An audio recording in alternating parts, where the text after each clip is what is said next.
నమస్తే. ఈరోజు చాలా బాధాకరమైన విషయం. కశ్మీర్లో జరిగిన టెర్రరిస్ట్ అటాక్లో దాదాపు 30 మంది యాత్రికులు మరణించడం అనేది చాలా బాధాకరం. మరి మీరు గత 5 రోజుల కింద చూస్తే పాకిస్తాన్ ఆర్మీ చీఫ్ మునీర్ ఒక పాకిస్తాన్ ఓవర్సీస్ సమ్మిట్ లో చేసిన స్టేట్మెంట్ ని చూస్తే ఇవాళ భారతదేశాన్ని ఏ విధంగా అస్థిరపరచాలని కుట్రగా కనపడతా ఉంది. ఆయన అందులో మాట్లాడుతూ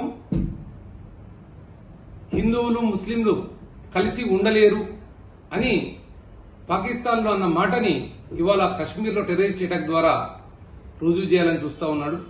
దీన్ని యావత్ భారతదేశం ప్రజలందరూ కూడా తీవ్రంగా ఖండించాల్సిన సమయం వచ్చింది. బట్టేంగేతో కటేంగే అనేది ఇవాళ నిజం అని ఇవాళ మనందరం కూడా విశ్వసించే టైం వచ్చింది. ఇవాళ యాత్రికుల్ని మీరు ఏ మతం అని అడిగి చంపడం ద్వారా హిందూ ముస్లింల మధ్య ఐక్యతను విచ్ఛిన్నం చేయాలి, భారతదేశాన్ని విచ్ఛిన్నం చేయాలని కుట్ర కనపడతా ఉంది. దీన్ని అందరూ భారతీయులు అర్థం చేసుకోవాలి. అంతేకాకుండా